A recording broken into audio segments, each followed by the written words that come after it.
gardener's house. Katachi stumbled upon a small house made from stone. After a 3-minute walk from where that trap was set up, a rather exquisitely built house lay before him. Plain and simple. Those words defined the hut perfectly, yet the orange roof and beige walls were oddly clean, just like the pavilion. With a window at the front and the side, and a small wooden door affixed to the granite walls, it strangely resembled a pumpkin pie house of sorts. The keep out sign on the door was not enough to deter his sense of adventure. Katachi pushed the door open gently and peeked into the tiny hut. The interior could be described in one word: messy. The creamy ceiling and orange walls that contrasted its exterior. The milk carpet and pumpkin furniture. The room gave off a strange, homely feeling, save for the various occult artifacts and apparatus strewn about. There were magic circles etched on some sheets, a cabinet with too many wooden tablets hung onto its mounted hooks, and to his left, a study desk with a corkboard for securing pinned-up paper documents. Whoa, this is a gardener's house. He was so enthralled by the sight that he had all but forgotten that he was trespassing. There are so many things here. A blank magic circuit, a weird circle with webbings at the center, a sword hung on the wall, a portrait of a Sir Phlegmius with a huge knight sword engraved with a serpent eating a fish on the blade, a weird thing with a handle. I don't even know where to begin. Katachi failed to notice the groceries dropping onto the floor at the doorway. Huh? A piercing cry jolted him from his train of thought and made his shoulders tense up involuntarily. Someone's there. Katachi recovered from his flinch and snapped around to meet a girl slightly taller than him. She had blonde hair tied into 4 braids and a bust size comparable to Mount Gigratelli, stretching the poor, slightly undersized school uniform rather tightly. Who are you? It seemed that the lady was the owner, if not a mere resident of the hut. She's the gardener. But that can't be right. She's wearing the same uniform as those girls inside the classroom. Maybe she's a caretaker or student of some sort. Was she punished to stay in this place away from everyone else? Or did she choose to stay here?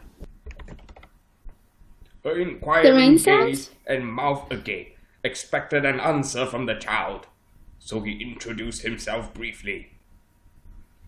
I'm a new student of Sage Wolfitz. My lesson was supposed to start tomorrow or the day after, so I Katachi was shocked. All his life, he firmly believed that Mandarin's chest size was the biggest possible. The nun stressed that a girl's chest was sensitive, so only their sires were entitled to touching them, and he ought not to take advantage of them, no matter how tempted he may be to retaliate against the vulgar girls in vengeance. Having gone through such a limited education, he came to believe that Mandarin's chests were the largest a woman could achieve. What in the... Those are huge. They don't fit her body size at all. Not even Mandarins were this big. If they could come in this size, I wonder how big they can actually become. The blonde girl's presence induced the destruction of an established theory. You what? The lady before Oh wait, was seething with rage that he was ogling at her chest blankly. I just wandered around, trap sprung, almost got killed, found the heart, and entered here. I wasn't thinking much, but you have cool stuff. Talking to a girl face to face gave rise to an uncomfortable feeling within him, even when they were 4 meters apart. The fact that he was still stammering, and not frozen on the spot completely like a block of ice, was pretty remarkable.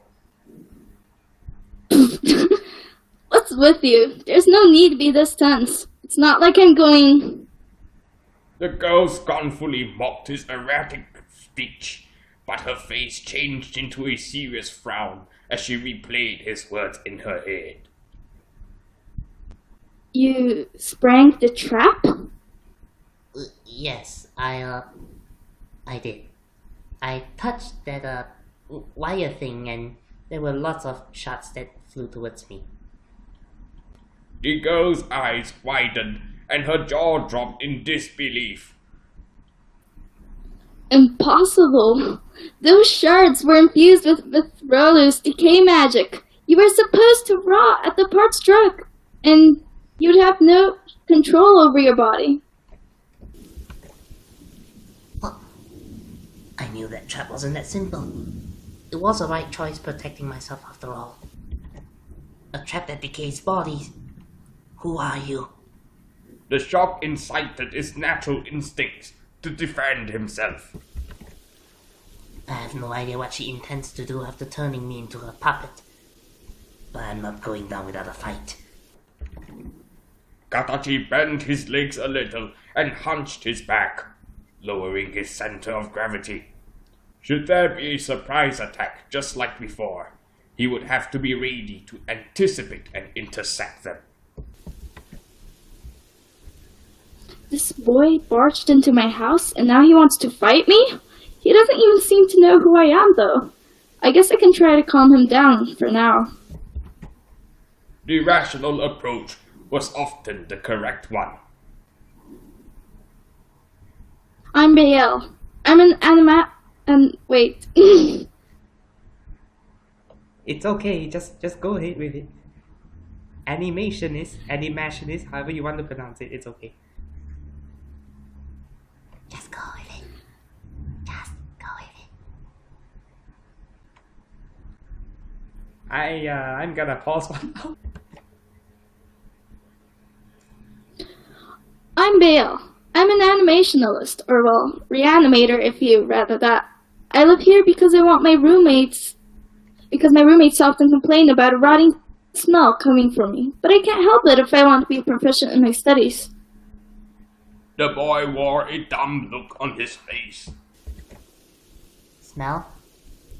I don't smell anything. You're not going to fight me? You're in my house. If anything, I should be the one starting to fight against a stranger like you. Oh. The boy lowered his arms and blushed at the misjudged situation.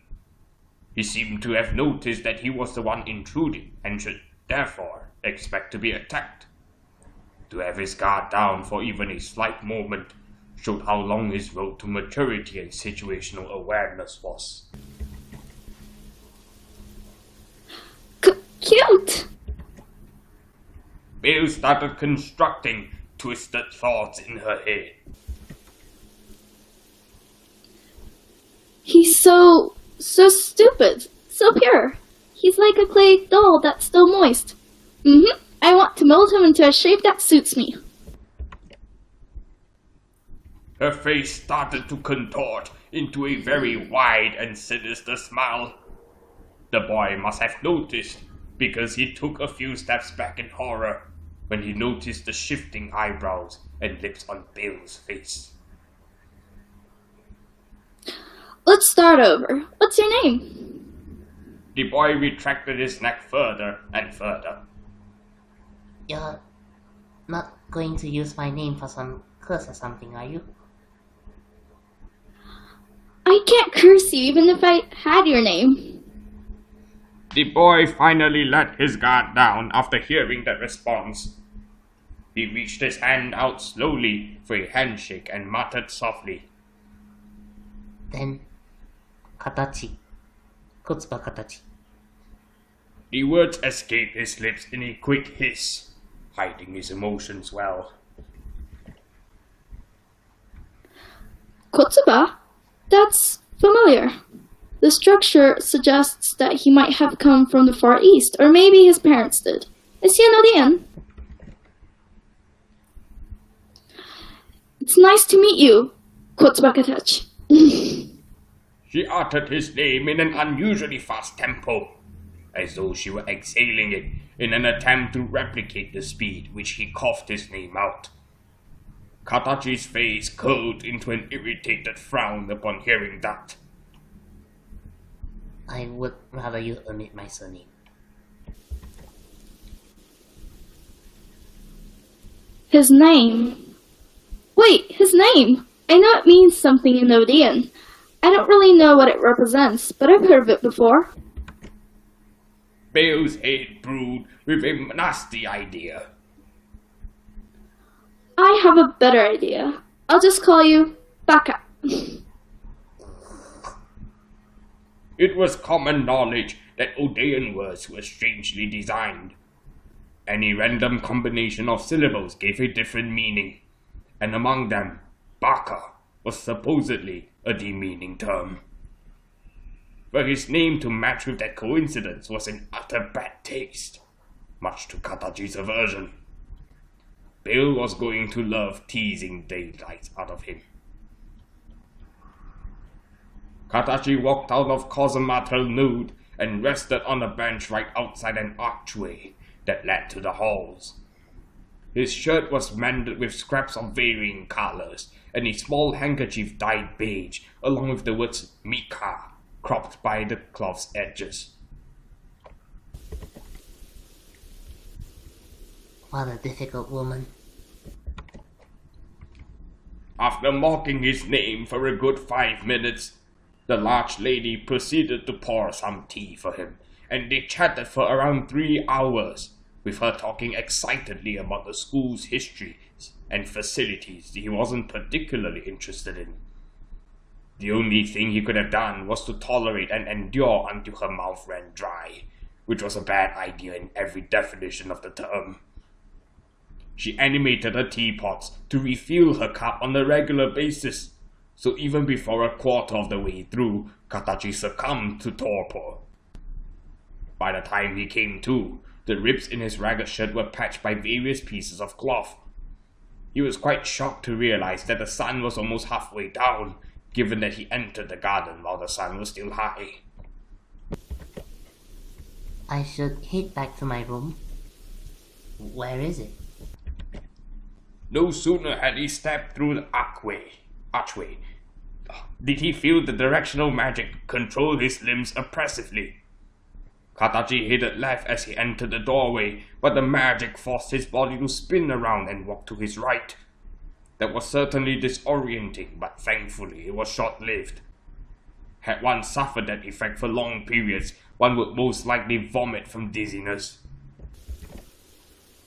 So, from the garden to my room, I would have to take a right, then a left, up the stairs, walk along the handles of the red stairs and loop over it, down the corridor, take a sharp right and go to the third room to the right. My room's not that far from the garden area, so it's a good landmark to know. The interior was a plain room with a book rack, a bed and some clean uniforms neatly folded on a small dusty desk. The only odd thing about the room was that the rack had been deliberately mounted atop the bed, so if he tried to get up normally, his head would collide with the rack. On the table was a Dosala wooden screen. Excuse me. This is probably where the timetable will surface. He gently lowered his sling cloth onto the table and walked out of his room. I should bathe soon. I wonder if they have any ash soap catered for the students. He started marching towards the boys' bathroom space.